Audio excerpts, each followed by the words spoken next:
Republic day సందర్భంగా Harish academy అందిస్తుంది అన్ని ఆన్లైన్ కోర్సులపై discount offers. Group 2, SI, constable, GPO, JLM and JL, DL full course ఏదైనా ₹499 మాత్రమే. Course validity 6 months. ఈ ఆఫర్ జనవరి 24 నుండి జనవరి 30 వరకు మాత్రమే. సులభంగా జాబ్ సాధించే విధంగా లెజెండరీ ఫ్యాకల్టీచే రూపొందించబడిన standard and updated online classes. 3 లక్షల మందికి పైగా పర్చేస్ చేసిన ఆన్లైన్ క్లాసెస్. మరెందుకు ఆలస్యం? వెంటనే హరీష్ అకాడమీ యాప్ను డౌన్లోడ్ చేసుకోండి, విజయం సాధించండి. Harish the best academy. Phone 8341116915.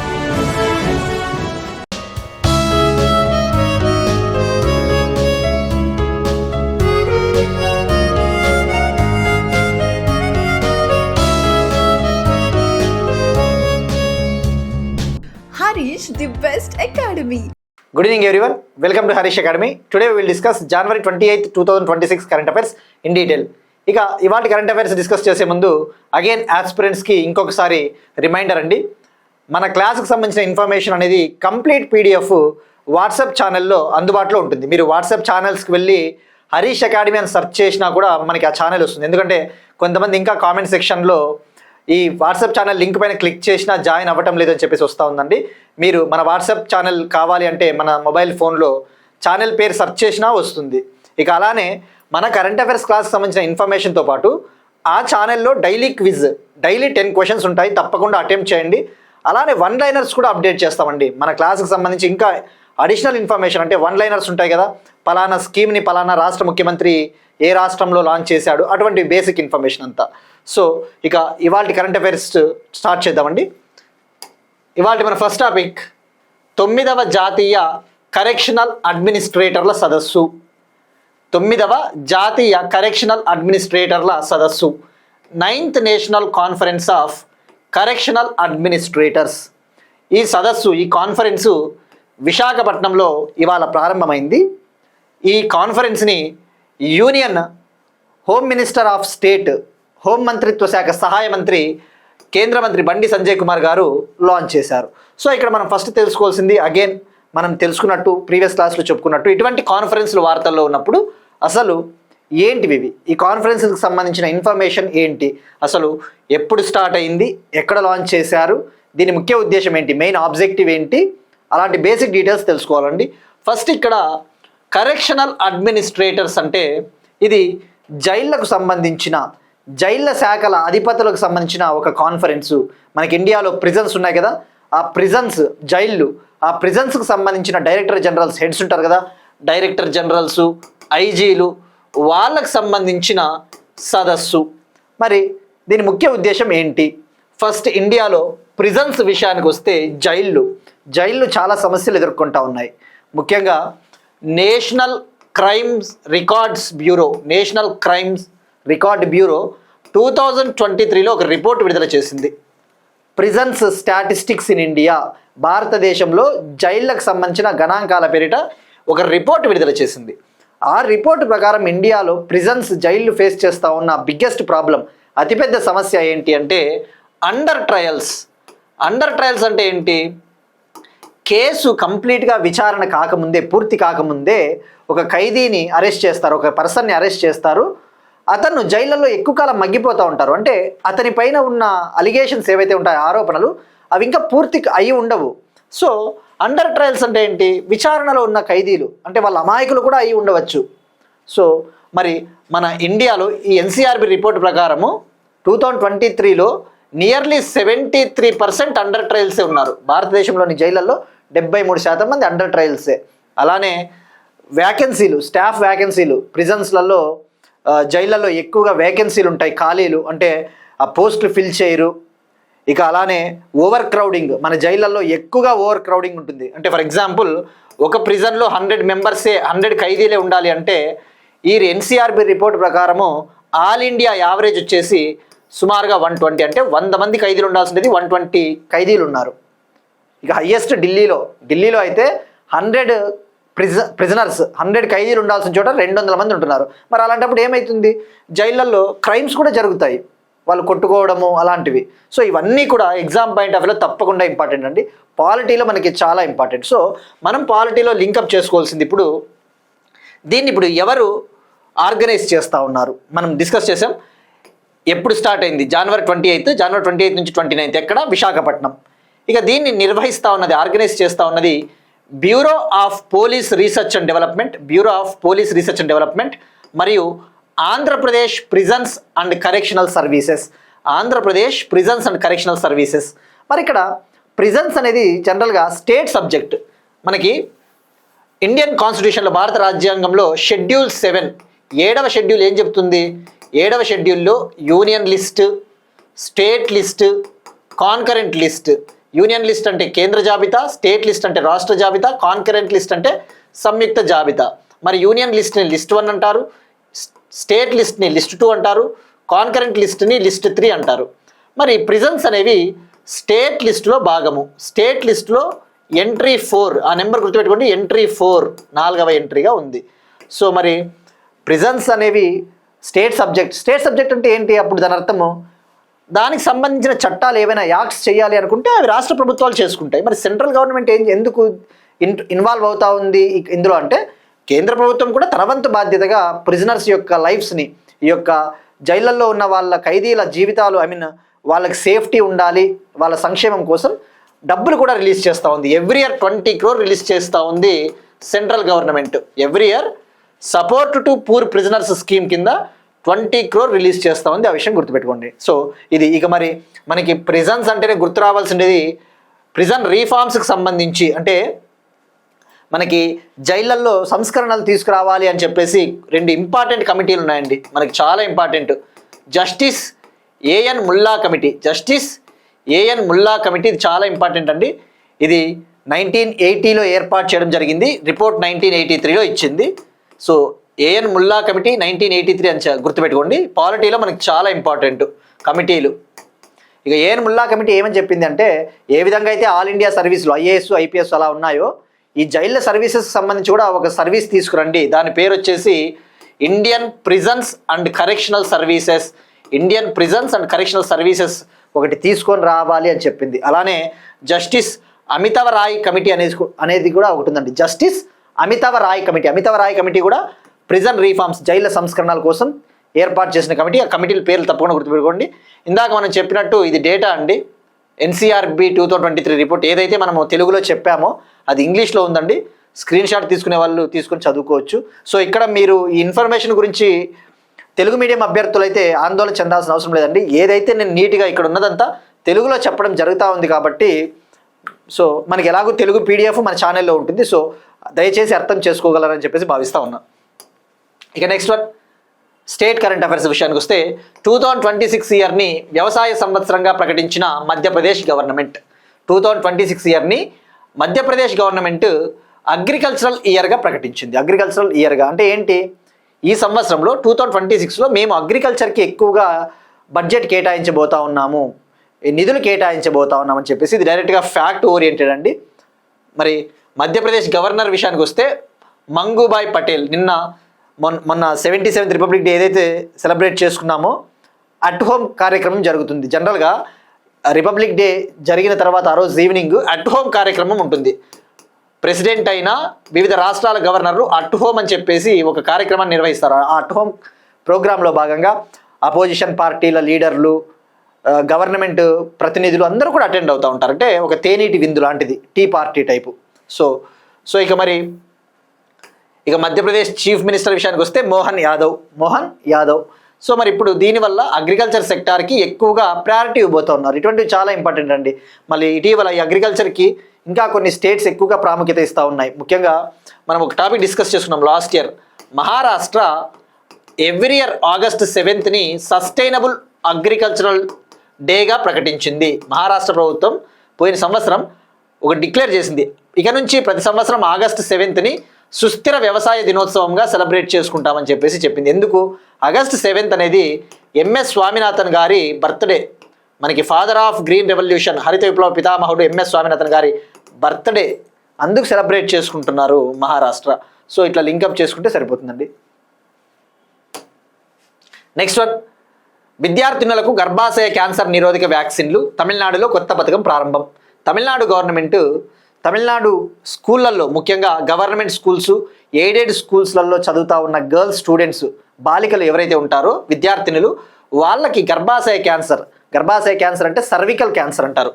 Cervical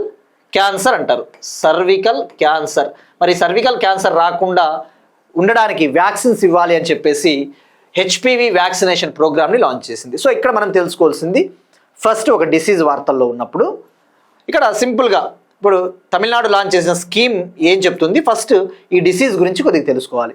ఇండియాలో సర్వికల్ క్యాన్సర్ అనేది చాలా బిగ్గెస్ట్ ప్రాబ్లం. గర్భాశయ క్యాన్సర్ వల్ల సుమారుగా సంవత్సరానికి 75,000 మంది మరణిస్తూ ఉన్నారు మహిళలు ఇండియాలో. ఎవరు? మహిళలు, ఉమెన్కి వస్తుంది సర్వికల్ క్యాన్సర్. మరి ఇక్కడ దీనికి వ్యాక్సిన్ ఏమైనా ఉందా అంటే హ్యూమన్ ప్యాపిలోమా వైరస్ వ్యాక్సిన్. ఎందుకంటే ఈ సర్వికల్ క్యాన్సర్ అనేది హ్యూమన్ ప్యాపిలోమా వైరస్ ద్వారా వస్తుంది. మనకి హెచ్పివి అంటేనే జనరల్గా అన్సేఫ్ సెక్స్ వల్ల వస్తుంది, సురక్షితము కాని శృంగారం చేయడం వల్ల, కొన్ని అటువంటి వాటి వల్ల ఈ హెచ్పివి వైరస్ వస్తుంది. సో ఇది చాలా డేంజర్ సర్వికల్ క్యాన్సర్. సో కొన్ని వేరియస్ రీజన్స్, అంటే కొంతమందికి ఈ హెచ్పివి వైరస్ అనేది సర్వికల్ క్యాన్సర్ జనరల్గా భవిష్యత్తులో రాకుండా ఉండాలి అంటే హెచ్పివి వ్యాక్సిన్స్ ఇవ్వడం జరుగుతుంది. సో ఇక్కడ తెలుసుకోవాల్సింది ఫస్ట్, తమిళనాడు గవర్నమెంట్ ప్రెజెంట్ అయితే పైలట్ ప్రాజెక్ట్లో భాగంగా ప్రయోగాత్మకంగా అయితే 4 డిస్ట్రిక్ట్స్లో దీన్ని ప్రారంభించారు. ఫర్దర్గా తమిళనాడులో ఉన్న మొత్తం 38 డిస్ట్రిక్ట్స్లో దీన్ని అమలు చేయబోతూ ఉన్నారు. సో ఇక్కడ మనం తెలుసుకోవాల్సింది ఆ 4 డిస్ట్రిక్ట్స్ ఏవి అంటే మనకి అవసరం లేదండి, బట్ ఎనీవే జస్ట్ 4 జిల్లాలు మనకి మన తెలుగు స్టేట్స్ అయితే, మన ఆంధ్ర, మన తెలంగాణ అయితే ఏ జిల్లాల్లో పైలట్ ప్రాజెక్టుగా అమలు చేస్తూ ఉన్నారో అటువంటిది గుర్తుపెట్టుకోవాలి. ఉదాహరణకు ఆంధ్రప్రదేశ్ ప్రభుత్వము డిస్ట్రిక్ట్ కోఆపరేటివ్ సెంట్రల్ బ్యాంక్స్, జిల్లా కేంద్ర సహకార బ్యాంకుల్లో UPI services, unified payment interface, digital payment చెల్లింపుల వ్యవస్థను ప్రయోగాత్మకంగా ఉమ్మడి పశ్చిమ గోదావరి జిల్లాలో ప్రవేశపెట్టబోతా ఉంది. మనకి అది అవసరము. అదే తెలంగాణ గవర్నమెంట్ అనుకో ఏదైనా భూభారతి చట్టం వార్తలో ఉన్నప్పుడు ఆ భూభారతి చట్టాన్ని ఎక్కడ ప్రయోగాత్మకంగా పైలట్ ప్రాజెక్టుగా అమలు చేస్తూ ఉన్నారు అని చెప్పేసి అడుగుతాడు. ఇది వేరే స్టేట్ కరెంట్ అఫేర్ కాబట్టి మనకి ఆ హెచ్పివి వ్యాక్సినేషన్ ప్రోగ్రామ్ని ఎవరు లాంచ్ చేశారంటే తమిళనాడు సరిపోతుంది. బట్ ఎనీవే ఇక్కడ ఇచ్చాడు కాబట్టి మనం తెలుసుకుందాం. ఇక ఆ 4 డిస్ట్రిక్ట్లు వచ్చేసి ధర్మపురి, పెరంబలూరు, తిరువన్నామలై, అరియలూరు. ఇక మరి హెచ్పివి వ్యాక్సిన్ని ఎవరికి ఇస్తారు అంటే జనరల్గా 9 ఇయర్స్ నుంచి 14 ఇయర్స్ ఉన్న గర్ల్స్కి, 9 ఏళ్ల నుంచి 14 ఏళ్ల వయసున్న బాలికలకి ఇస్తే ఇది చాలా సమర్థవంతంగా ఎఫెక్టివ్గా ఈ వ్యాక్సిన్ పనిచేస్తుంది. మరి వరల్డ్ హెల్త్ ఆర్గనైజేషన్, ప్రపంచ ఆరోగ్య సంస్థ ఒక టార్గెట్ పెట్టుకునింది. ప్రపంచవ్యాప్తంగా ఈ సర్వికల్ క్యాన్సర్ని 2030 కల్లా ఎలిమినేట్ చెయ్యాలి, 2030 కల్లా దీన్ని నిర్మూలించాలి అని చెప్పేసి టార్గెట్ కూడా పెట్టుకునింది. ఈ టార్గెట్ ఇయర్ చాలా ఇంపార్టెంట్. ఎవరు పెట్టారు టార్గెట్? WHO. ఇక ఈ సర్వికల్ క్యాన్సర్ వల్ల ఇందాక చెప్పినట్టు ఎవ్రీ ఇయర్ ఇండియాలో 75,000 డెత్స్ జరుగుతూ ఉన్నాయి. ఇక ఈ హెచ్పివి వ్యాక్సిన్ని ఇవ్వడం వల్ల 90% సర్వికల్ క్యాన్సర్ కేసెస్ని మనము నిర్మూలించవచ్చు. ఇంకొకటి, ఈ సర్వికల్ క్యాన్సర్కి సంబంధించి ఏదైనా వ్యాక్సిన్ ఉందా అంటే మనం ఇండియా స్వదేశీయంగా ఒక వ్యాక్సిన్ని ఉత్పత్తి చేశాం, ఇండిజినస్గా ఒక వ్యాక్సిన్ని ప్రొడ్యూస్ చేశాం. దాని పేరే సెర్వావ్యాక్. దీన్ని ప్రొడ్యూస్ చేసింది, ఉత్పత్తి చేసింది serum institute of India, Pune, మహారాష్ట్రలోని పూణేలో ఉన్న serum institute of India department of biotechnology విభాగంతో కలిసి దీన్ని డెవలప్ చేయడం జరిగింది. మరి డిపార్ట్మెంట్ ఆఫ్ బయోటెక్నాలజీ ఏ మంత్రిత్వ శాఖ కింద ఉంటుందంటే సైన్స్ అండ్ టెక్నాలజీ మినిస్ట్రీ కింద ఉంటుంది. సో ప్రజెంట్ అయితే ఈ హెచ్పివి వ్యాక్సిన్ ఒక డోసు 2,000 రూపీస్ నుంచి 3,000 రూపీస్ ఉంది. ప్రైవేట్గా దీన్ని వేయించుకోవాలి ఈ వ్యాక్సిన్ అంటే. సో ఇప్పుడు తమిళనాడు గవర్నమెంట్ ఫ్రీగా ఇవ్వబోతా ఉంది ఈ వ్యాక్సిన్ని. ఇక Tamil Nadu chief minister M K Stalin. Next one, అభివృద్ధి ప్రాజెక్టులను పర్యవేక్షించడానికి రాజ్ ఉన్నతిని ప్రారంభించిన రాజస్థాన్ ప్రభుత్వం. రాజస్థాన్ గవర్నమెంట్ ఈ డెవలప్మెంటల్ ప్రాజెక్ట్స్ ఏవైతే ఉంటాయో ఆ డెవలప్మెంటల్ ప్రాజెక్ట్స్ని రివ్యూ చేయడం కోసం, అంటే వాటి ప్రోగ్రెస్ ఎలా ఉంది అని చెప్పేసి రివ్యూ చేయడం కోసం రాజ్ ఉన్నతి అనే ఒక ఇనిషియేటివ్ని లాంచ్ చేసింది. రాజ్ ఉన్నతి మరి ఏంటి అసలు? ఇప్పుడు మనం ఒక టాపిక్ డిస్కస్ చేసుకున్నాం ప్రీవియస్ ఇయర్ కరెంట్ అఫైర్స్లో. Prime minister Narendra Modi garu every month, ప్రతి నెల కూడా ప్రగతి మీటింగ్ని నిర్వహిస్తారు. ప్రైమ్ మినిస్టర్ ఆఫీస్లో ప్రగతి మీటింగ్ని. ఆ ప్రగతి మీటింగ్ ముఖ్య ఉద్దేశం ఏంటి? ఇండియాలో డిఫరెంట్ స్టేట్స్, యూనియన్ టెరిటరీస్లో అమలు అవుతా ఉన్న, ఇంప్లిమెంట్ అవుతా ఉన్న డెవలప్మెంటల్ ప్రాజెక్ట్స్, అభివృద్ధి పనులు ఏవైతే ఉంటాయో, రైళ్లు, రోడ్లు, ఇరిగేషన్, ఇటువంటి ప్రాజెక్టులని ఎప్పటికప్పుడు సమీక్షించాలి. అంటే అవి సరిగా అమలు అవుతున్నాయా లేదా అని చెప్పేసి దానికోసం ప్రగతి అనే ఒక information communication technology platform, ICT tool అంటే ఏంటి, ఒక డిజిటల్ ప్లాట్ఫామ్ని మార్చ్ 25, 2015లో లాంచ్ చేయడం జరిగింది. మరి ప్రగతి లాగానే డిఫరెంట్ స్టేట్స్, యూనియన్ టెరిటరీస్, వివిధ రాష్ట్రాలు, కేంద్రపాలిత ప్రాంతాలు కూడా మీరు కూడా మీ సొంత వ్యవస్థని ఏర్పాటు చేయండి అని చెప్పేసి ప్రైమ్ మినిస్టర్ నరేంద్ర మోడీ గారు లాస్ట్ ఇయర్ ఒక పిలుపునిచ్చారు. సో అందులో భాగంగా రాజస్థాను ఆయన పిలుపు మేరకు రాజ్ ఉన్నతి అనే దాన్ని లాంచ్ చేయడం జరిగింది. సో ఇక్కడ మరి ఈ రాజ్ ఉన్నతి అంటే ఇది కూడా ఒక ఐసిటి ప్లాట్ఫాము. మరి ఈ ప్రగతి అయినా ఇప్పుడు రాజస్థాన్ లాంచ్ చేసిన రాజ్ ఉన్నతి అయినా దీని ద్వారా ఏంటంటే వీళ్ళు లైక్ డిజిటల్గా వీడియో కాన్ఫరెన్సింగ్ ద్వారా చీఫ్ సెక్రటరీలతో, యూనియన్ సెంట్రల్ గవర్నమెంట్ సెక్రటరీలతో మీటింగులు నిర్వహిస్తారు. సో ఇక్కడ మనం తెలుసుకోవాల్సింది, సో దీని పేరు రాజ్ ఉన్నతి. మరి ఇక్కడ ప్రగతికి అబ్రివేషన్ ఏంటి ఇంకొకసారి తెలుసుకుందాం. Proactive governance and timely implementation. So మరి ఇక్కడ మరొకసారి ప్రగతి గురించి తెలుసుకోవాలి. ప్రగతిలో ఎన్ని టైర్స్ ఉంటాయి, ఎన్ని లెవెల్స్ ఉంటాయి అంటే 3 టైర్స్ మనం డిస్కస్ చేసుకున్నాం. 3 టైర్ అంటే ప్రైమ్ మినిస్టర్ ఆఫీస్ వచ్చేసి సెంట్రల్ గవర్నమెంట్ సెక్రటరీస్తో వీడియో కాన్ఫరెన్సింగ్ నిర్వహిస్తారు. అలానే వీళ్ళతో స్టేట్ గవర్నమెంట్స్ చీఫ్ సెక్రటరీస్ కూడా కనెక్ట్ అవుతారు. వివిధ రాష్ట్రాల ప్రధాన కార్యదర్శులు కూడా ఈ వీడియో కాన్ఫరెన్సింగ్ సమావేశంలో పాల్గొంటారు. సో 3 టైర్ అన్న విషయం గుర్తుపెట్టుకోండి. సో ఇక ప్రగతి విషయానికి వస్తే మరొక్కసారి మనము ఈ ప్రగతి లాంచ్ చేసినప్పటి నుంచి, ముఖ్యంగా 2015 నుంచి లాంచ్ చేసినప్పటి నుంచి, మరి వన్స్ ఎన్డీఏ గవర్నమెంట్ అధికారంలోకి వచ్చినప్పటి నుంచి కూడా ఈ ప్రగతి కింద 377 ప్రాజెక్ట్స్ని రివ్యూ చేశారు, సమీక్షించారు. అందులో 3162 ఇష్యూస్, 3162 ఇష్యూస్ని ఐడెంటిఫై చేస్తే, గుర్తిస్తే 2958 కేసెస్ రిజాల్వ్ అయ్యాయి. అంటే ఏంటి, దీని పర్ఫార్మెన్స్, దీని పనితీరు 94% ఉంది. ఆ నెంబర్ వీలైతే గుర్తుపెట్టుకోండి. ఎందుకంటే స్టేట్మెంట్లలో ఇట్లా కూడా అడగవచ్చు. ప్రగతి కింద పురోగతి 100% సాధించబడినది అని అడగవచ్చు. నేనైతే అట్లా అడుగుతా.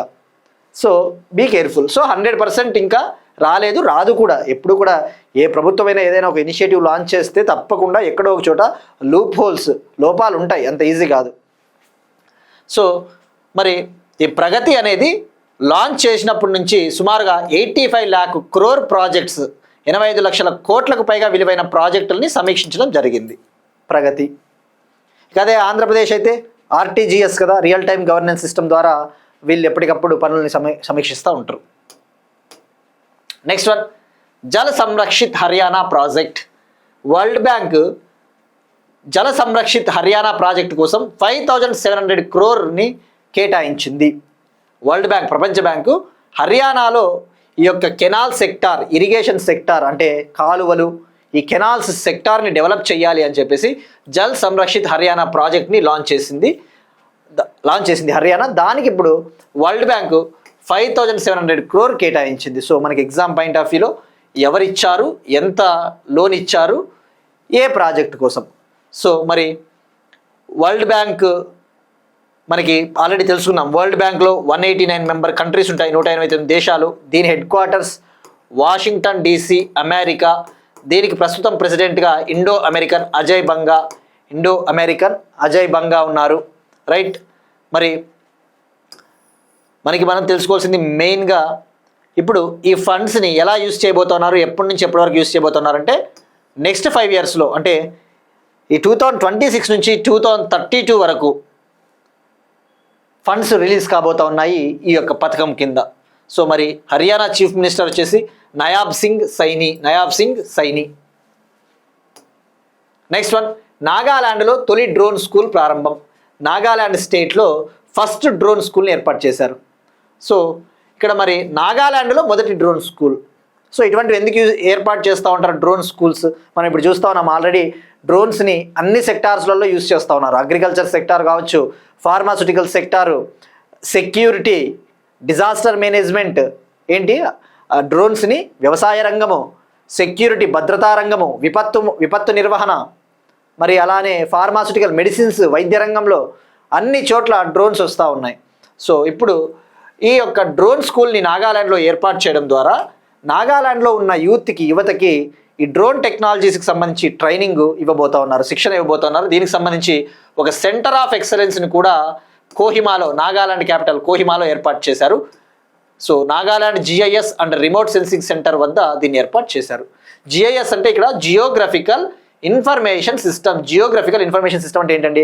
GIS technology. ఇప్పుడు స్పేస్ టెక్నాలజీ ఉంది కదా, శాటిలైట్ టెక్నాలజీనే జిఐఎస్ అంటే. సో మరి ఇప్పుడు దీన్ని ఇనాగ్రేట్ చేసింది, దీన్ని ప్రారంభించినది Nagaland chief minister Neiphiu Rio. So 77th republic day సెలబ్రేషన్స్లో భాగంగా లాంచ్ చేశారు. ఇక మరి మనకి ఆల్రెడీ మనం డిస్కస్ చేసుకున్నాం, ఇండియాలోనే మొట్టమొదటి drone city, India's first drone సిటీని కర్నూలు జిల్లాలోని ఓర్వకల్లులో దీన్ని డెవలప్ చేస్తూ ఉన్నారు, నిర్మిస్తూ ఉన్నారు.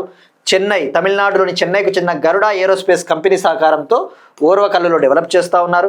ఇక ఇటీవల ఆంధ్రప్రదేశ్ గవర్నమెంటు ఈ చెన్నైకు చెందిన అన్నా యూనివర్సిటీతో ఒక అగ్రిమెంట్ కూడా కుదుర్చుకునింది. ఈ ఒప్పందంలో భాగంగా ప్రపంచంలోనే మొట్టమొదటి దీర్ఘశ్రేణి మానవులను మోసుకుని వెళ్ళే డ్రోన్ అంబులెన్స్ను కూడా ఆంధ్రప్రదేశ్ ప్రభుత్వం ఏర్పాటు చేయబోతా ఉంది. మరి ఇక్కడ దీర్ఘశ్రేణి అంటే లాంగ్ రేంజ్, మానవుల్ని మోసుకుని వెళ్ళే డ్రోన్ అంబులెన్స్ అంటే ఏంటి? ఇప్పుడు ఈ మెడికల్ ఎక్విప్మెంట్, ఈ ఔషధాలు, డ్రగ్స్ని మోసుకుని వెళ్తుంది రిమోట్ ప్రాంతాలకి, మారుమూల ప్రాంతాలకి. ఈ యొక్క డ్రోన్ అంబులెన్స్, ఆంధ్రప్రదేశ్ డెవలప్ చేస్తూ ఉన్న drone ambulance payload capacity 150 kg. అంటే ఏంటి? 150 kg ఉన్న మనిషిని కూడా మోసుకొని పోగలదు. సో ప్రపంచంలోనే మొట్టమొదటి దీర్ఘశ్రేణి, world's first long range human carrying drone ambulance Andhra Pradesh. So దీనికి సంబంధించి అన్నా యూనివర్సిటీకి సంబంధించిన doctor Kalam advanced UAV research సెంటర్తో అగ్రిమెంట్ కూడా కుదుర్చుకునింది. ఇక నాగాలాండ్ అంటే గుర్తురావాల్సింది మనకి great hornbill festival. Great hornbill పండుగను ఎక్కడ సెలబ్రేట్ చేసుకుంటారు అంటే Nagaland every year. Next one, దేశీయంగా విమానాల తయారీ. Embraer Adani sign MoU on aviation manufacturing. ఇండియాలో తొలిసారిగా దేశీయంగా, స్వదేశీయంగా విమానాలను తయారు చేయడం కోసం అదానీ కంపెనీ బ్రెజిల్కు చెందిన ఎంబ్రాయర్ కంపెనీతో ఒక ఒప్పందం కుదుర్చుకునింది. ఏ కంపెనీ?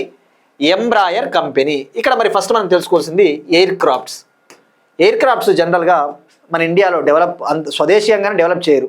కానీ ఇప్పుడు ఈ అగ్రిమెంట్లో భాగంగా ట్రాన్స్పోర్ట్ ఎయిర్ క్రాఫ్ట్ని డెవలప్ చేయబోతున్నారు. అంటే ఏంటి? ఈ యొక్క like passenger aircrafts, like Udan scheme కింద ప్యాసింజర్ ఎయిర్ క్రాఫ్ట్స్ నడుస్తాయి కదా, ఆ యొక్క పౌరుల్ని మోసుకొని వెళ్ళే విమానాలను ఇక్కడ తయారు చేయబోతా ఉన్నారు. సో మరి ఇంకా ఎక్కడ ఈ ప్లాంట్ని ఏర్పాటు చేయబోతారు అని చెప్పేసి క్లారిటీ రాలేదు. దీనికి సంబంధించిన ఎంఓయూ సివిల్ ఏవియేషన్ మినిస్టర్, పౌర విమానయాన మంత్రి రామ్మోహన్ నాయుడు గారి సమక్షంలో జరిగింది. బట్ ఎక్కడ ఏర్పాటు చేస్తారు ఈ ప్లాంట్ అనేసి ఇంకా అప్రూవల్ రాలేదండి, ఇంకా నిర్ణయం తీసుకోలేదు. బట్ ఆంధ్రప్రదేశ్ గవర్నమెంట్ అయితే ట్రై చేస్తూ ఉంది, ఆంధ్రప్రదేశ్, గుజరాత్ ట్రై చేస్తూ ఉంది. ఆంధ్రప్రదేశ్లోని ఉమ్మడి అనంతపురం జిల్లాలో ప్రభుత్వం ఏర్పాటు చేస్తూ ఉంది. ఎందుకంటే అక్కడ బెంగళూరుకు దగ్గరలో కొన్ని వేల ఎకరాల భూములు ఉన్నాయి అని చెప్పేసి ఆంధ్రప్రదేశ్ ప్రభుత్వము ఆలోచిస్తూ ఉంది. బట్ చూడాలి ఎవరికి వెళ్తుందో ఈ డీల్ అనేసి.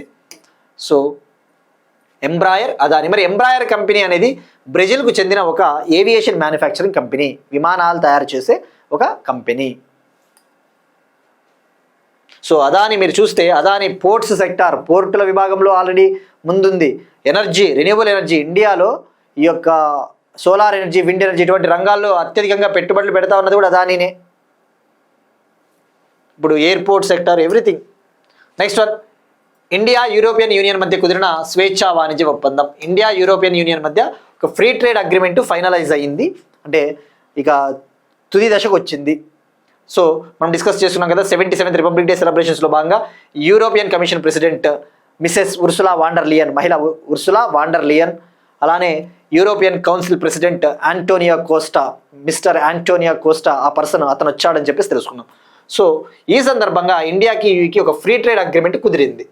ఆ ఫ్రీ ట్రేడ్ అగ్రిమెంట్ నేమ్ అయితే ఇంకా ఏమీ మనకి మెన్షన్ చేయలేదండి. దాని పేరు ఏ విధంగా అయితే మనకి కొన్ని పేర్లు ఉంటాయి కదా, మనం డిస్కస్ చేసుకున్నాం కదా, ఆ పేరు అయితే ఇంకా దాన్ని పర్ఫెక్ట్గా మెన్షన్ చేయలేదు.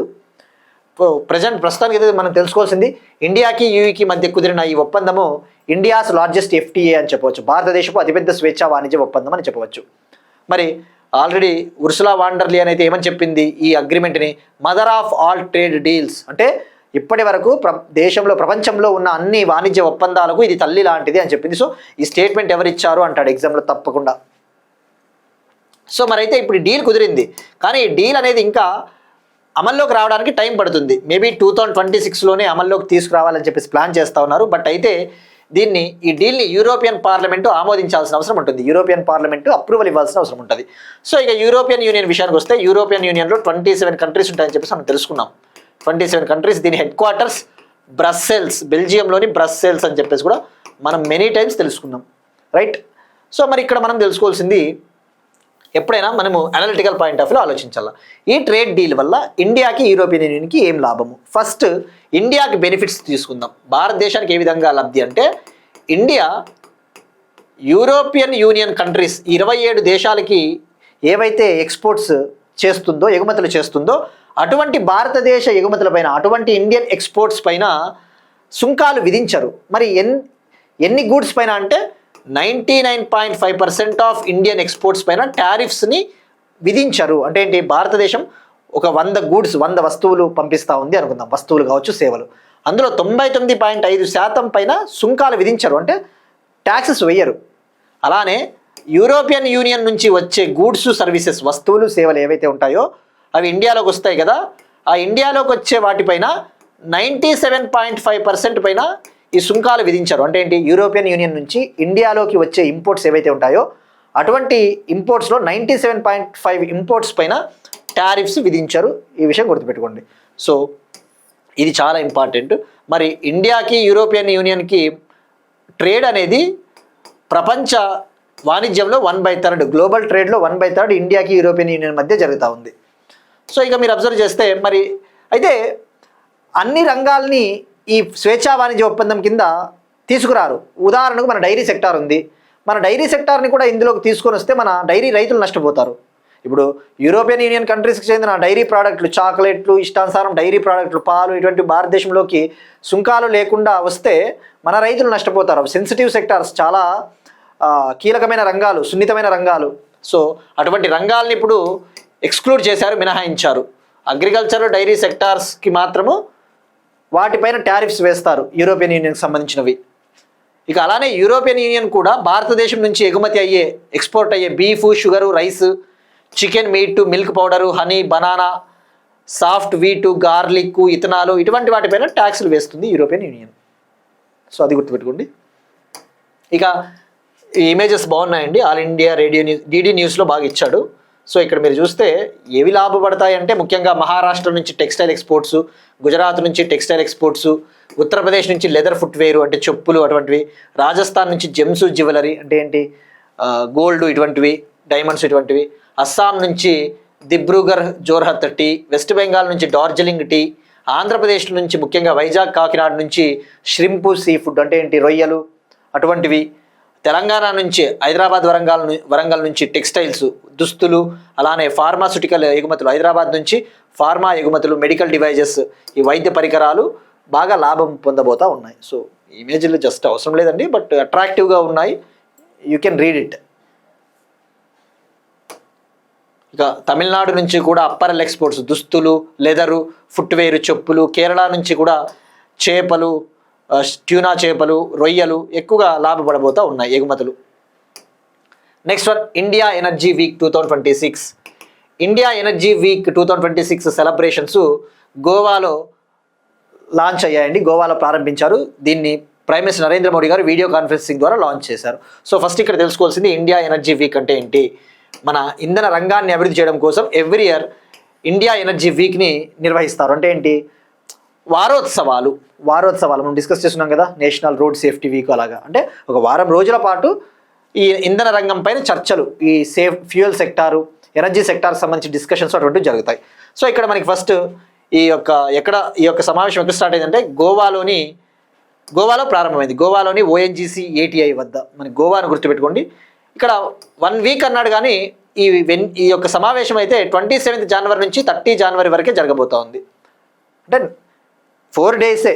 బట్ ఇండియా ఎనర్జీ వీక్ ఎప్పుడు ప్రారంభమైందంటే గుర్తుపెట్టుకోండి, 27 నుంచి 30. జనరల్గా 1 వీక్ జరగాలి కదా, 27, 28, 29, 30, 31, 1, 2 వరకు జరగాలి, ఫిబ్రవరి 2 వరకు. బట్ ఈ మీటింగ్ అయితే 4 రోజులే అన్న విషయం గుర్తుపెట్టుకోండి. సో ఇది 4th ఎడిషన్ అండి, 4th ఎడిషన్ 4వ సారి జరుగుతూ ఉంది. మరి ప్రైమ్ మినిస్టర్ నరేంద్ర మోడీ గారు మాట్లాడుతూ, మన ఫ్యూయల్ సెక్టార్, మన ఇంధన రంగంలో పెట్టుబడులకి చాలా ఎక్కువ అవకాశం ఉంది. ముఖ్యంగా 2030 కల్లా ఎనర్జీ సెక్టార్లో, ఇండియన్ ఎనర్జీ సెక్టార్, భారతదేశ ఇంధన రంగంలో 100 బిలియన్ ఇన్వెస్ట్మెంట్స్ని తీసుకురావాలి, 100 బిలియన్ల పెట్టుబడులు సాధించాలి అని చెప్పేసి ఇండియా టార్గెట్ పెట్టుకునింది. ఇక భారతదేశ ఇంధన రంగంలో $500 బిలియన్ పెట్టుబడులు పెట్టడానికి అవకాశం ఉంది అని చెప్పారు మోడీ. అంటే ఏంటి, ఫర్దర్గా ఇంకా ఫ్యూచర్లో ఇండియన్ ఎనర్జీ సెక్టార్లో, అంటే ఎనర్జీ సెక్టార్ అంటే ఏంటి, ఆయిల్, గ్యాసు, కోలు ఇటువంటివన్నీ వస్తాయి. ఇండియన్ ఎనర్జీ సెక్టార్లో ఫర్దర్గా రాబోయే రోజుల్లో $500 బిలియన్ ఇన్వెస్ట్మెంట్ ప్రాస్పెక్ట్స్ పెట్టవచ్చు, అవకాశాలు ఉన్నాయని చెప్పేసి చెప్పారు. రైట్. సో మనం తెలుసుకోవాల్సింది, మరి యూనియన్ పెట్రోలియం మినిస్టర్ ఎవరున్నారు, హర్దీప్ సింగ్ పూరి గారు. గోవా చీఫ్ మినిస్టర్ ప్రమోద్ సావంత్ గారు. ప్రైమ్ మినిస్టర్ మోడీ గారు ఇక్కడ ఒక పిలుపునిచ్చారు, make in India, innovate in India, scale with India, invest in India. ఇటువంటి స్లోగన్స్ చాలా ఇంపార్టెంట్ అండి, గుర్తుపెట్టుకోండి. వీలైతే వాడు అడుగుతాడు స్లోగన్స్ ఎవరిచ్చారు, ఎక్కడిచ్చారని కూడా అడగవచ్చు, వీ నెవర్ నో. సో మనం ఏది కూడా రిస్క్ తీసుకోకూడదు, ఇలాంటి స్లోగన్స్ చాలా important. So make in India, make in India అంటే ఏంటి, భారతదేశంలో తయారు చేయండి. ఇన్నోవేట్ ఇన్ ఇండియా అంటే భారతదేశంలో నూతనాత్మక ఆవిష్కరణలు చేపట్టండి. స్కేల్ విత్ ఇండియా, భారతదేశంతో పాటు ఎదగండి. అంటే ఇన్వెస్ట్ ఇన్ ఇండియా, భారతదేశంలో పెట్టుబడులు పెట్టండి అన్న అర్థం వస్తుంది. రైట్. ఇక ఇంకా హైలైట్స్ ఏం మాట్లాడుకోవాలంటే, ఇందాక చెప్పిన పాయింటే అండి, తెలుగులో చెప్పిన పాయింట్లు ఇంగ్లీష్లో ఉన్నాయి ఇక్కడ. అలానే మనము ముఖ్యంగా ప్రపంచంలో ఇప్పుడు ఈ పెట్రోలియం శుద్ధి చేసే విషయంలో ప్రపంచంలో 2వ స్థానంలో ఉన్నాం. ఈ పెట్రోలియం ప్రోడక్ట్స్ని రిఫైన్ చేసే కెపాసిటీ విషయంలో ఇండియా సెకండ్ లార్జెస్ట్. సంవత్సరానికి 260 మిలియన్ మెట్రిక్ టన్నుల ఎనర్జీని, మనము ఆ ఇంధనాన్ని, పెట్రోలియంని శుద్ధి చేస్తూ ఉన్నాం, రిఫైన్ చేస్తూ ఉన్నాం. మనము నెంబర్ 1 అవ్వాలి అని చెప్పేసి టార్గెట్ కూడా పెట్టుకున్నాం. రైట్. ఇక అండమాన్ నికోబార్లో కూడా ఇటీవల హైడ్రోకార్బన్స్ ఎక్కువగా ఉత్పత్తి చేస్తూ ఉన్నాం, ఈ ఆయిల్, గ్యాస్ అటువంటివి. నెక్స్ట్ వన్, తీవ్రంగా అంతరించిపోతున్న రాబందుల జాతులను సంరక్షించడానికి జార్ఖండ్తో బాంబే న్యాచురల్ హిస్టరీ సొసైటీ అవగాహన ఒప్పందం. జార్ఖండ్లో ఈ యొక్క వల్చర్స్ అంటే ఏంటి, రాబందులు డిక్లైన్ అవుతా ఉన్నాయి, అంతరించిపోతా ఉన్నాయని చెప్పేసి వాటిని కాపాడాలి, వాటిని ప్రొటెక్ట్ చేయాలి అని చెప్పేసి బాంబే న్యాచురల్ హిస్టరీ సొసైటీతో జార్ఖండ్ ఒక అగ్రిమెంట్ కుదుర్చుకునింది. ఈ అగ్రిమెంట్ ముంబైలో కుదిరింది. ఎందుకంటే బాంబే న్యాచురల్ హిస్టరీ సొసైటీ ఎక్కడ ఉందంటే ముంబై, మహారాష్ట్ర. మరి ఇప్పుడు ఇక్కడ మనం తెలుసుకోవాల్సింది ఏంటి అసలు, మనకి ఫస్ట్ ఇండియాలో వల్చర్స్ విషయానికి వస్తే రాబందులు 9 రకాల రాబందులు ఉన్నాయి. అయితే రాబందులు చాలా కీలకం, ఎందుకంటే వీటిని స్కావెంజర్స్ అంటారు. ఇంగ్లీష్లో స్కావెంజర్ స్పీషీస్ అంటారు. అంటే ఏంటి, ఇప్పుడు ఉదాహరణకు ఒక ఎద్దో, ఒక ఆవో, ఒక గేదో చనిపోయింది అనుకుందాం, దాన్ని తీసుకుపోయి ఊరి చివర పడేస్తాం. అవి కొల్లిపోయి కొన్నిసార్లు రోగాలు వచ్చే అవకాశం కూడా ఉంది, వైరస్లు. కానీ ఇవేం చేస్తాయి, రాబందులు వాటిపైన వాలి వాటిని క్లీన్గా తినేస్తాయి, ఓన్లీ ఎముకలు మిగులుతాయి. అప్పుడు ఇటువంటి వ్యాధులు కూడా రావు, స్కావెంజర్స్ అంటారు. అయితే దురదృష్టవశాత్తు ఈ యొక్క వల్చర్స్ రాబందులలో ఎక్కువగా కిడ్నీ ఫెయిల్యూర్ అవుతూ ఉంటుంది, మూత్రపిండాలు, కిడ్నీలు చెడిపోతూ ఉంటాయి. దానికి రీజన్ ఏంటంటే, ఈ క్యాటిల్లో, ఈ ఆవులు, గేదెలు, ఎద్దులు ఇటువంటి వాటిలో కొన్ని రకాల డ్రగ్స్ వాడతారు. ఆ క్యాటిల్కి ఏమైనా ఆరోగ్య సమస్యలు వచ్చినప్పుడు, ఆ ఎద్దులు, గేదెలు వాటికి ఈ హెల్త్ ఇష్యూస్ వచ్చినప్పుడు 2 రకాల డ్రగ్స్ వాడతారు. ముఖ్యంగా డైక్లోఫినాక్ అనే ఒక డ్రగ్ వాడతారు. అలానే అసిక్లోఫినాక్ అనే మరొక డ్రగ్, మందు వాడతారు. అయితే అవి క్యాటిల్, ఎద్దులు, ఆవులు చనిపోయినప్పుడు ఆ ఔషధాలు ఇంకా బాడీలో అట్లే ఉంటాయి కదా గేదెల్లో. ఎప్పుడైతే ఇవి వాటిని తిన్నప్పుడు ఈ డైక్లోఫినాకు, అసిక్లోఫినాకు వీటి బాడీలోకి పోతుంది. అప్పుడు వీటి మూత్రపిండాల, కిడ్నీస్ ఫెయిల్ అవుతాయి. అందుకే అంతరించిపోతూ ఉన్నాయి. సో ఇప్పుడు వీటిని కాపాడాలి అని చెప్పేసి జార్ఖండ్కు చెందిన chief wildlife warden BNHS agreement కుదుర్చుకున్నాయి. ఇది 5 year ప్రాజెక్టు, 5 ఏళ్ల పాటు ఒప్పందము. ఇందులో భాగంగా వల్చర్ బ్రీడింగ్ ప్రోగ్రామ్ని, వాటిని కాపాడడం కోసం ప్రాజెక్ట్ చేపట్టబోతూ ఉన్నారు.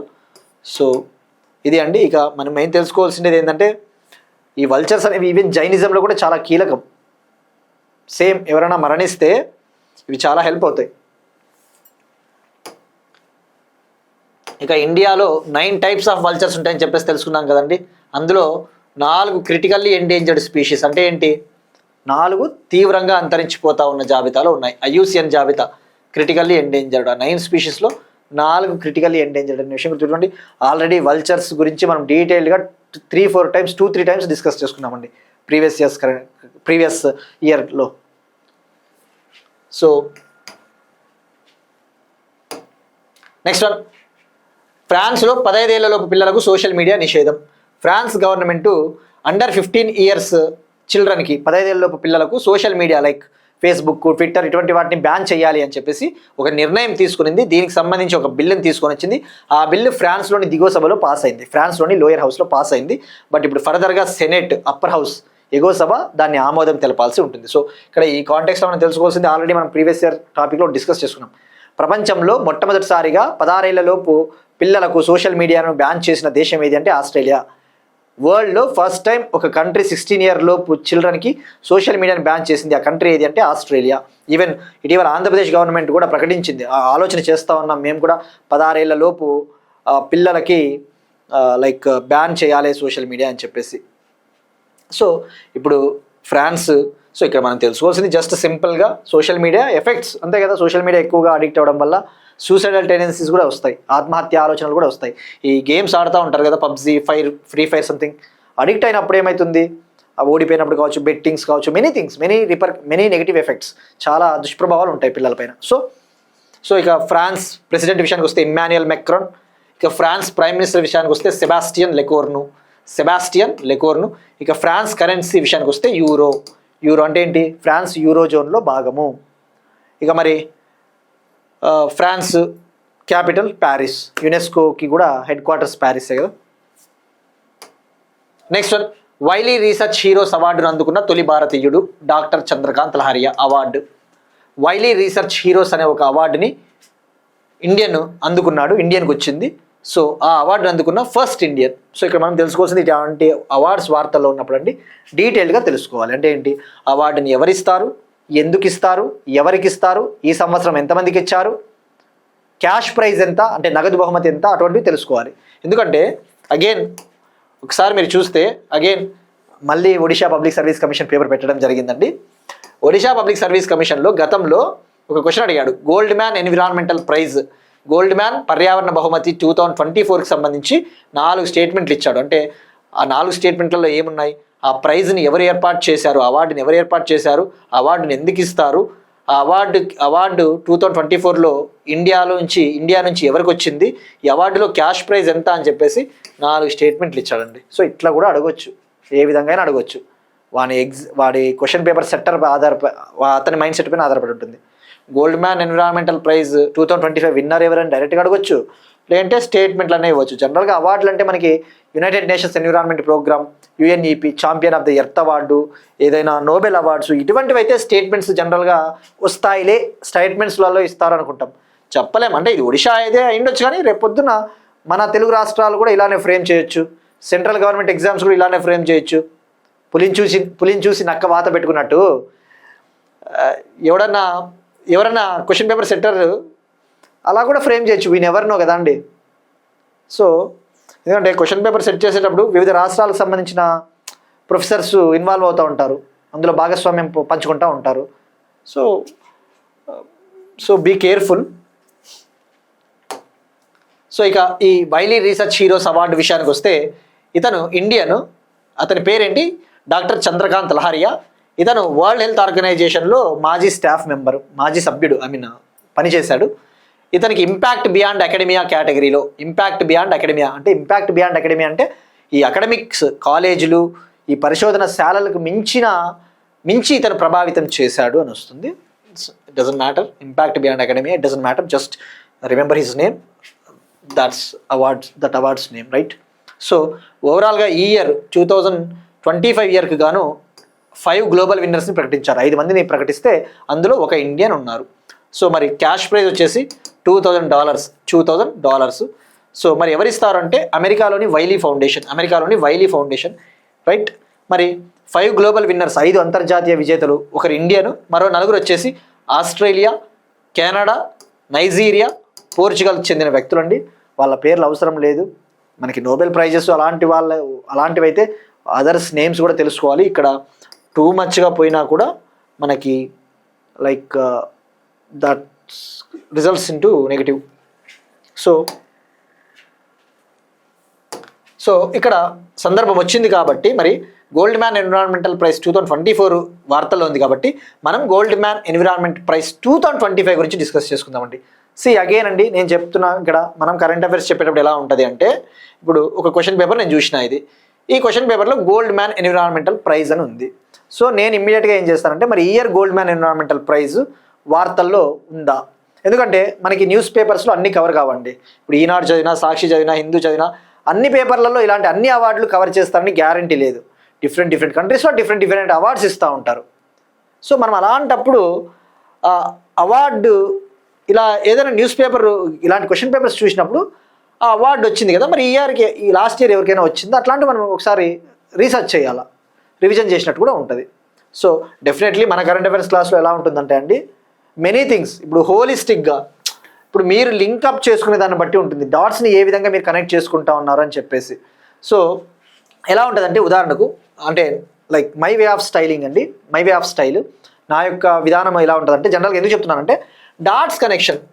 ఇప్పుడు రోజుకు 12 టాపిక్లు చెప్పినామా, 13 టాపిక్లు చెప్పినామా, 10 టాపిక్లు చెప్పినామా ఆ నెంబర్ చూడొద్దండి, లింక్ ఎలా ఉంది. ఉదాహరణకు నిన్న ఒక టాపిక్ చెప్పినా అండి, ఏంటి మనకి న్యూజిలాండ్కి చెందిన మవోరీ ట్రైబ్, న్యూజిలాండ్కి చెందిన మవోరీ గిరిజన తెగ ప్రజలు మేడారం జాతరలో హాకా డ్యాన్స్ని ప్రదర్శించాడు అని చెప్పారు. నేనేం చెప్పినా మవోరీ ట్రైబ్స్ గురించి చెప్పిన, మౌంట్ తరంగా అది ఉంది కదా ఆ కొండ గురించి చెప్పిన, మేడారం జాతర గురించి చెప్పిన, ఇంకా ఏం చెప్పినా ఇంకా లింకప్ ఫర్దర్గా ముండురుకు, బ్రెజిల్లో ముండురుకు ట్రైబ్స్ మొన్న COP30 సదస్సులో వాళ్ళు ఆందోళనలు చేశారు అని చెప్పి ఒక పాయింట్ కవర్ చేసిన. సో ఇలా లింక్ ఉంటుంది. అలాంటప్పుడు లింక్ ఉన్నప్పుడు ఇక్కడ 10 టాపిక్లే కాదు 11వ టాపిక్ కూడా ముండురుకు అవ్వచ్చు. సో అట్లా ఆ విధంగా ఉంటుంది. సో అలానే చదవాలి కూడా మనం కూడా. సో ఉదాహరణకు ఆ హాకా డ్యాన్స్ అన్నారండి మవోరీ ట్రైబ్స్. ఇటీవల ప్రైమ్ మినిస్టర్ నరేంద్ర మోడీ గారు అస్సాం స్టేట్కి వెళ్ళినప్పుడు అస్సాంలో బోడో తెగ ప్రజలు, బోడో కమ్యూనిటీ బగురుంబా అనే డ్యాన్స్ని ప్రదర్శించారు. బగురుంబా అనే డ్యాన్స్ ఏం డ్యాన్సు, 10,000 మంది సుమారుగా బగురుంబా డ్యాన్స్, ఇది ఒక ఫోక్ డ్యాన్స్, ఎవరిది బోడో ప్రజలకు సంబంధించినది. దీన్నే బటర్ఫ్లై డ్యాన్స్ కూడా అంటారు, గుర్తుపెట్టుకోండి బటర్ఫ్లై డ్యాన్స్. ఇప్పుడు నేను చెప్పే ప్రతి పాయింట్ మీరు నోట్స్ రాసుకుంటే అండి ఏమవుతుందంటే ఈవెన్ యూపీఎస్సీ అయినా గ్రూప్ 1 అయినా ఏ ఎగ్జామ్ అయినా రేపు పొద్దున వాడు క్రింది వాటిలో బగురుంబా డ్యాన్స్కి సంబంధించి ఏవి నిజం అంటాడు. ఒక 2 పాయింట్లు ఇస్తాను. నేనైతే ఏమి ఇస్తాను, ఇది అస్సాంలోని బోడో ప్రజలు నిర్వహిస్తారు, మొన్న రాష్ట్రపతి అస్సాంకి వచ్చినప్పుడు దీన్ని ప్రదర్శించారు అంటాను నేనైతే. కానీ వచ్చింది ప్రైమ్ మినిస్టర్ వచ్చినప్పుడు కదా దీన్ని ప్రదర్శించింది. సో అట్లా లింకప్ చేసుకోవాలి. నేను చెప్పే ప్రతి పాయింట్ కూడా మీరు యాడ్ చేసుకుంటే డెఫినెట్లీ ఒకసారి బాగా రివిజన్స్ చేయండి. ఈ ఇంపాక్ట్ ఇప్పుడు కనబడదండి, రేపు పొద్దున్న ఎగ్జామ్స్ ఏమైనా జరుగుతాయి కదా, మన 1 ఇయర్ నుంచి చెప్తా ఉన్నాం కరెంట్ అఫైర్స్. మీకు ఓపిక ఉంటే ఎవరైతే చూడని వాళ్ళు ఉంటారో 1 ఇయర్వి ఒకసారి చూడండి, 40 మినిట్స్ డైలీ ఉంటుంది. అవి ఆ ఇంపాక్ట్ అనేది ఎగ్జామ్స్లలో రాబోయే రోజుల్లో జరగబోయే ఎగ్జామ్స్లలో డెఫినెట్లీ ఆ ఇంపాక్ట్ కనబడుతుందండి. ఎందుకంటే మ్యాక్సిమం నాలెడ్జ్ ఇవ్వడానికే ట్రై చేస్తాను. సో ఇలా ఉంటుంది. సో ఉదాహరణకు అలానే గుస్సడి ట్రైబ్, గుస్సడి డ్యాన్స్ తెలంగాణలో ఇటీవల గుస్సడి డ్యాన్స్ని ఆంధ్రప్రదేశ్లోని విశాఖపట్నంలో జరిగిన పెసా మహోత్సవ్ డిసెంబర్ 23, 24, 2025లో పెసా మహోత్సవ్ విశాఖపట్నంలో జరిగింది. అక్కడ తెలంగాణకు చెందిన గోండ్ ట్రైబల్ ప్రజలు, గోండ్ తెగ ప్రజలు గుస్సడి డ్యాన్స్ని ప్రదర్శించారు. అలా అడగొచ్చు ఎగ్జామ్లో గుస్సడి డ్యాన్స్ ఏ తెగ ప్రజలు అని, వాడు ఆప్షన్లో కోయా అని ఇవ్వచ్చు. కోయా రాంగ్ అవుతుంది కదా. కోయా ట్రైబ్స్ మేడారం జాతరని నిర్వహిస్తారు. మరి ఆ మేడారం జాతర అగైన్ మనం తెలుసుకున్నాం. ఇది అగైన్ చెప్తున్నానండి, ఇది మీరు డీవియేట్ అవుతున్నారని మీరు అనుకుంటారు, బట్ ఇది డీవియేషన్ కాదు. అగైన్ ఎలా మనం కరెంట్ అఫైర్స్ చదవాలి అని ఒక అప్రోచ్. ఉదాహరణగా మేడారం జాతర గురించి చెప్పేటప్పుడు మనము జంపన్న వాగు గురించి కూడా తెలుసుకోవాలి. జంపన్న వాగు ఏ వాగులో వాళ్ళు స్నానం చేస్తారంటే జంపన్న వాగు. అట్లా వీ నెవర్ నో ఎలా క్వశ్చన్స్ అడుగుతాడు అని చెప్పేసి.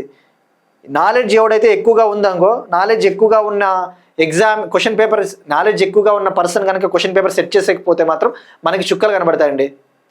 వాడు ఎట్లా కావాల్సి అట్లా ఆలోచించవచ్చు. రచ్చబండ పైన కూర్చున్నోడు పేపర్ చదువుతా హైలైట్స్ హెడ్లైన్స్ చదువుకుంటూ పోతాడు, చూసినావా, మైండ్కి ఏది వస్తే అది ఫ్రేమ్ చేస్తాడు క్వశ్చన్ని. అలా మీరు కావాల్స్తే ప్రీవియస్ ఇయర్స్ పేపర్స్ ఏ ఎగ్జామ్ పేపర్లన్నా చూడండి, పిచ్చి క్వశ్చన్స్ ఉంటాయి, పిచ్చి క్వశ్చన్స్. టు బి ఫ్రాంక్ చెప్పాలంటే ఇలాంటివి కూడా అడుగుతాడా అని డౌట్ వస్తుంది. సో ఇవన్నీ మనం చూసినప్పుడే తెలుస్తుంది question papers. So right. So ఇప్పుడు గోల్డ్ మ్యాన్ ఎన్విరాన్మెంటల్ ప్రైజ్ విషయానికి వద్దామండి. 2025లో 7 మెంబర్స్కి అనౌన్స్ చేశారండి. ఈ 36వ గోల్డ్ మ్యాన్ ఎన్విరాన్మెంటల్ ప్రైజ్ 2025 7 మెంబర్స్కి అనౌన్స్ చేశారు. ఎందుకంటే పర్యావరణాన్ని కాపాడుతున్నందుకు. మరి దీన్నే గ్రీన్ నోబెల్ ప్రైజ్ అంటారండి. మరి ఎవరికి వచ్చింది అంటే గోల్డ్ మ్యాన్ ఎన్విరాన్మెంటల్ ప్రైజ్ 2025లో మంగోలియాకు చెందిన బాత్ముంక్ లూసందాష్, తునీషియాకు చెందిన సేమియా గర్బీ, ఆల్బేనియాకు చెందిన బెస్జానా గురి మరియు ఓల్సి నికా అనే ఇద్దరికి, స్పెయిన్కు చెందిన కార్లోస్ మల్లో మోలినా, అమెరికాకు చెందిన లారెన్ అలెన్, పెరు కంట్రీకి చెందిన మారీ లజ్ కనక్విరి మురయారి. సో ప్రైజ్ మనీ $2,000 అని చెప్పేసి అది వైలీ రీసెర్చ్. మరి దీని ప్రైజ్ మనీ కూడా ఒకసారి తెలుసుకోవాలి కదా. ఈ గోల్డ్ మ్యాన్ ఎన్విరాన్మెంటల్ ప్రైజ్ 1989లో ఏర్పాటైంది. దీన్ని అమెరికాకు చెందిన రోడా రిచర్డ్ గోల్డ్ మ్యాన్ అనే ఇద్దరు ఏర్పాటు చేశారు. దీన్ని ఆఫ్రికా, ఆసియా, యూరప్, ఐలాండ్ దేశాలు, North America, South and Central America ప్రాంతాల వాళ్ళకి ఇస్తారు. Cash prize $2,00,000. 2024లో Goldman environmental prize Asia కేటగిరీలో ఇండియాకు చెందిన అలోక్ శుక్లాకు వచ్చింది. 2025 ఏప్రిల్లో ఇచ్చారు ఈ అవార్డు. అంటే 1 year కూడా కాలేదు ఇంకా. సో ఇట్లా అండి అవార్డ్స్ ఇలాగా మనము ఫోకస్ చేయాలా. So be careful. సో మరి ఇదంతా మీరు గుర్తుపెట్టుకుంటారా లేదని తప్పకుండా గుర్తుపెట్టుకొని తీరాల్సిందే. రివిజన్స్ ఎక్కువ చేయండి అంతే. కరెంట్ అఫైర్స్ అనేది డైలీ రివిజన్ చేయండి, ఈజీగా గుర్తుండిపోతాయి. నెక్స్ట్ వన్, ఆకాశ్ మిస్సైల్ ప్రస్థానం పుస్తకం ఆవిష్కరించిన రాజ్నాథ్ సింగ్. డిఫెన్స్ మినిస్టర్ రాజ్నాథ్ సింగ్ గారు ఆకాశ్ మిస్సైల్కి సంబంధించిన ఒక బుక్ని లాంచ్ చేశారు. సో న్యూఢిల్లీలో లాంచ్ చేశారు. మనం ఎగ్జామ్ పాయింట్ ఆఫ్ వ్యూ తెలుసుకోవాల్సింది ఈ బుక్ నేమ్ ఏంటి, ఆథర్ ఎవరు రచయితలు, ఈ బుక్ దేని గురించి. ఈ బుక్ పేరు వచ్చేసి the unprecedented success story of the first indigenous super sonic multi target surface to air missile Akash. Akash అనేది ఒక సర్ఫేస్ టు ఎయిర్ మిస్సైల్, అంటే ఉపరితలం భూమి నుంచి ఎయిర్లోకి లాంచ్ చేసే ఒక క్షిపణి. దీన్ని రచించినది ఆథర్స్ వచ్చేసి పద్మశ్రీ అవార్డు గ్రహీత డాక్టర్ జి చంద్రమౌళి మరియు డాక్టర్ ప్రహ్లాద రామారావు గారు. ఈ ఆకాశ్ మిస్సైల్ గురించి, అసలు ఆకాశ్ మిస్సైల్ ఎప్పుడు డెవలప్ చేశాము అని చెప్పేసి. మరి ఆకాశ్ మిస్సైల్ రేంజ్ వచ్చేసి 4.5 kilometers నుంచి 25 kilometers వరకు పోతుంది. 4.5 kilometers నుంచి 25 kilometers వరకు దూసుకొని పోతుంది. మరి ఆకాశ్ మిస్సైల్ని ఎప్పుడు డెవలప్ చేశారంటే 1983లో అబ్దుల్ కలాం గారి సారథ్యంలో, అబ్దుల్ కలాం గారి లీడర్షిప్లో ఇంటిగ్రేటెడ్ గైడెడ్ మిస్సైల్ డిఫెన్స్ ప్రోగ్రామ్ని లాంచ్ చేశారు, IGMDP. అప్పటి వరకు మనం విదేశీ ఫారిన్ కంట్రీస్ పైన మిస్సైల్స్ని దిగుమతి చేసుకునే వాళ్ళం, ఇంపోర్ట్ చేసుకునే వాళ్ళం. అలా కాకుండా భారతదేశమే మిస్సైల్స్ని తయారు చేయాలి, ఆత్మనిర్భరతను సాధించాలని చెప్పేసి 1983లో IGMDP ప్రోగ్రామ్ లాంచ్ చేశారు. ఈ IGMDP ప్రోగ్రామ్ కింద Prithvi Agni surface to surface missiles, Trishul Akash surface to air missile, Nag third generation anti tank guided missiles, 5 రకాల మిస్సైల్స్ని డెవలప్ చేశారు. అందులో ఆకాష్ ఒక్కటన్న విషయం గుర్తుపెట్టుకోండి. ఇక ఈయన మాట్లాడుతూ డిఫెన్స్ మినిస్టర్ రాజ్నాథ్ సింగ్ గారు మాట్లాడుతూ 24-25లో డిఫెన్స్ ఎక్స్పోర్ట్స్ పెరిగాయి అని చెప్పారు. సో 23-24లో మన డిఫెన్స్ ఎక్స్పోర్ట్స్ రక్షణ రంగ ఎగుమతులు 21,083 crore, 24-25లో 23,622 crore అంటే పెరిగాయి. ఈ డేటా కూడా వెరీ వెరీ ఇంపార్టెంట్ అండి. నెక్స్ట్ వన్, అంతర్జాతీయ డేటా గోప్యతా దినోత్సవం 2026 January 28. Every year international data privacy డేగా 28th January సెలబ్రేట్ చేసుకుంటాం. మరి ఏంటి గోప్యత ఇంగ్లీష్లో ప్రైవసీ అంటే గోప్యత అంటే ప్రైవసీ అంటే మన డేటాని కాపాడుకోవాలా. మరి జనరల్గా ఎక్కువగా మనం ఇటీవల చూస్తూ ఉన్నాం సైబర్ రిస్క్స్, సైబర్ ముప్పులు. అది సైబర్ ముప్పులు రావడం వల్ల మన డేటాని మనము కోల్పోతూ ఉంటాం, సైబర్ క్రిమినల్స్ చేతిలోకి పోతూ ఉంటాం. సో ఈ డేటా ప్రైవసీ అనే దాన్ని కాపాడాలి, ఈ డేటాను రక్షించుకోవాలని చెప్పేసి అవేర్నెస్, అవగాహన తీసుకురావాలని చెప్పేసి ఎవ్రీ ఇయర్ ఈ ఇంటర్నేషనల్ డేటా ప్రైవసీ డేని సెలబ్రేట్ చేసుకోవడం జరుగుతుంది. దీన్నే డేటా ప్రొటెక్షన్ డేగా కూడా పిలుస్తారు. అంటే ఏంటి, డేటా రక్షణ దినోత్సవం. ఇది 2006లో దీన్ని ఏర్పాటు చేయడం జరిగింది. ఈ అవార్డుని కౌన్సిల్ ఆఫ్ యూరప్ దీన్ని ఏర్పాటు చేసింది, కౌన్సిల్ ఆఫ్ యూరప్. మరి ఎందుకు 2006లో దీన్ని తీసుకొని వచ్చారు అంటే ఇప్పటి వరకు ప్రపంచంలో ఈ డేటా ప్రొటెక్షన్కి సంబంధించి, ఈ డేటాను రక్షించడం కోసం, డేటాను కాపాడడం కోసం కేవలం ఒకే ఒక లీగల్లీ బైండింగ్, కేవలం ఒకే ఒక చట్టబద్ధమైన ఒప్పందం ఉంది. దాని పేరే కన్వెన్షన్ 108 రైట్. సో అది 2006లో ఈ కన్వెన్షన్ 108 పైన 108ని సంతకం చేశారు, ఆమోదించారు. కాబట్టి అప్పటి నుంచి దీన్ని సెలబ్రేట్ చేసుకుంటున్నాం. ఇక ఇండియా కూడా ఈ యొక్క డేటా ప్రైవసీని కాపాడాలి అని చెప్పేసి 2023లో DPDP యాక్ట్ని తీసుకుని వచ్చింది, digital protection data privacy act. అలానే DPDP rules 2025 last year, DPDP data protection rules, DPDP rules. So మరి రైట్ టు ప్రైవసీ అనేది మనకి చాలా ఇంపార్టెంట్. ఈ డేటా వచ్చింది కాబట్టి right to privacy case idea ఉండాలి. సుప్రీంకోర్టు 2017లో ఒక తీర్పు ఇచ్చింది. 9 member బెంచ్, 9 మంది సభ్యులు గల ధర్మాసనం, సుప్రీంకోర్టు ధర్మాసనము ఒక వర్డిక్ట్, తీర్పునిచ్చింది. ఆ తీర్పులో భాగంగా రైట్ టు ప్రైవసీ అంటే ఈ యొక్క గోప్యతా హక్కు అనేది ఫండమెంటల్ రైట్, ప్రాథమిక హక్కు అని చెప్పింది. మరి ఎవరి కేసు అంటే, ఏ కేసులో అంటే KS Puttaswamy versus union of India, KS Puttaswamy versus union of India 2017. ఈ కేసు చాలా ఇంపార్టెంట్ అండి. ఆర్టికల్ 21 కింద right to protection of life and personal Liberty ఉంటుంది కదా, దాని కింద right to privacy fundamental right అని చెప్పింది సుప్రీంకోర్టు. ఇక ఇవాటి క్వశ్చన్ అండి, ముఖ్యమంత్రి సెహత్ యోజనని ఎవరు లాంచ్ చేశారు, ఏ రాష్ట్ర గవర్నమెంట్ లాంచ్ చేసింది, దీని ముఖ్య ఉద్దేశం, మెయిన్ ఆబ్జెక్టివ్ ఏంటి, ఇది తప్పకుండా ట్రై చేయండి. ఇక నెక్స్ట్ వన్, నిన్న అడిగిన question, left wing extremism affected districts, ఈ వామపక్ష తీవ్రవాదం వల్ల ప్రభావితమవుతా ఉన్న జిల్లాలు ప్రజెంట్ 11 ఉన్నాయి. ఇక ఈ వామపక్ష తీవ్రవాదం వల్ల, లెఫ్ట్ వింగ్ ఎక్స్ట్రీమిజం వల్ల మోస్ట్ అఫెక్టెడ్ డిస్ట్రిక్ట్స్, అత్యంత ప్రభావితం అవుతా ఉన్న జిల్లాలు 3 ఉన్నాయి. అవి 3 కూడా ఛత్తీస్గఢ్లో ఉన్నాయి, నారాయణపూర్, బీజాపూర్, సుక్మా. నారాయణపూర్, బీజాపూర్, సుక్మా 3. సో ఇవి ఇవాళ కరెంట్ అఫైర్స్ అండి. మనం ఒకసారి క్విక్గా రీక్యాప్ చూద్దాం.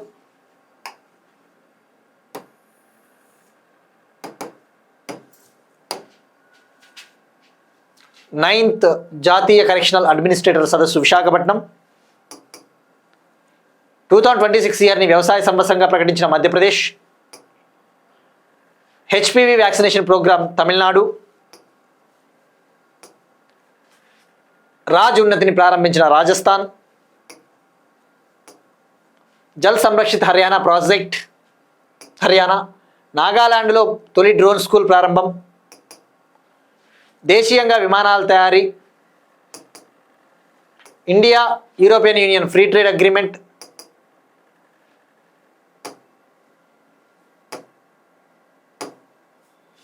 India energy week 2026, new India energy week 27 నుంచి 30 జనవరి 2026.